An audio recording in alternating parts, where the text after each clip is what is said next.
Hello, this is Beth with YouTube Pagan Challenge question number, 49. How do you avoid stagnation and spiritual slumps? I think you're always going to have them. I think sometimes we make them ourselves. Sometimes we freak ourselves out. Sometimes we're not ready for something. And we kind of have one of those spiritual slumpy stagnation things. And I think sometimes part of why that happens is we tend to be like, go, achieve. And then all of a sudden, bam, you hit a point where you haven't processed everything. And it's like parts of you here and other parts there and someone, and they haven't all had time to integrate and coalesce into what it needs to be. And I think sometimes those slumps kind of happen then. And I think a slump can be a little different than like stagnation, because stagnation to me implies that you're having a hard time moving out of an energy, whereas a slump's kind of like whether you're working too much, you've changed a lot or whatever, and you need to have time for you. Because for me, sometimes I think too, people see like when they really need to pull back from things and do some self-care and rest, they see that as like a slump of something that's like, oh my God, I'm such a slacker. I just want to go take a nap instead of doing some ritual. And I think you need to honor those moments when you are that exhausted and not ignore them, and find a way to take care of yourself and not see it as a spiritual slump. But, I think you're going to have them. And, if you start getting into that stagnation point where you have problems moving out, really just, I'm doing something different, or doing something simple too. Different and simple a lot of times are like two of the things that can just be so wonderfully awesome. It's like pull a card, set it out, see what the energy is going to be. One of the things I did after a long spiritual slump was I just started setting out 3 cards for my weekly energy, and I'm still doing that even though I'm out of that slumpy area. Except for crystal grit, I don't know. You just do something different, do something fun, go for a walk, go talk to a tree. See what happens. Do something, I think it's kind of those getting out and just actually doing something. And it doesn't have to be like this big, elaborate ritual. It can be something tiny and small and very easy to do.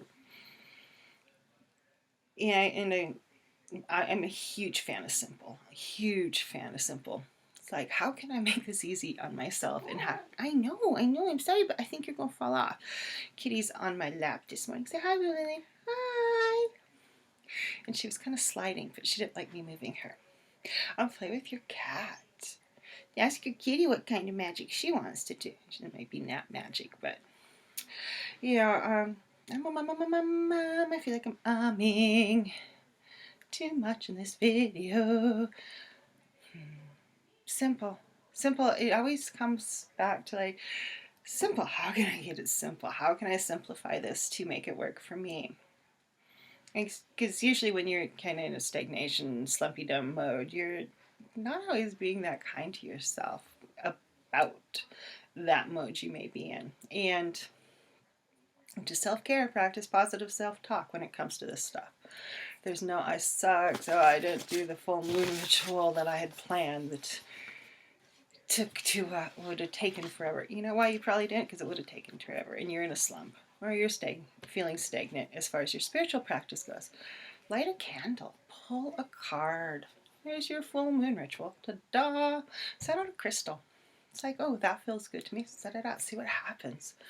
That's one thing I like about crystal grids, is that you set them up and they kind of just hum around in the background to help support you and bring in the energies that you need. And I have several going all the time. I have like a personal one for my business and clients, and then Norton, the Metamorphosis Grid, who I work with other people to help them bring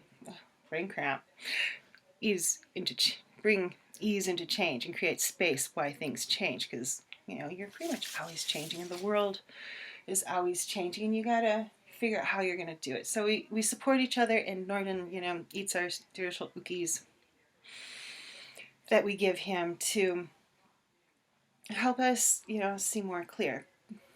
So things like crystal grids, I think, really help keep things running through your life. I work a lot with guides and asking them what's next. Or if you don't work with guides, ask for one, or ask to work with local deity, or what's the word I'm looking for? Entity, person, someone local. See what happens.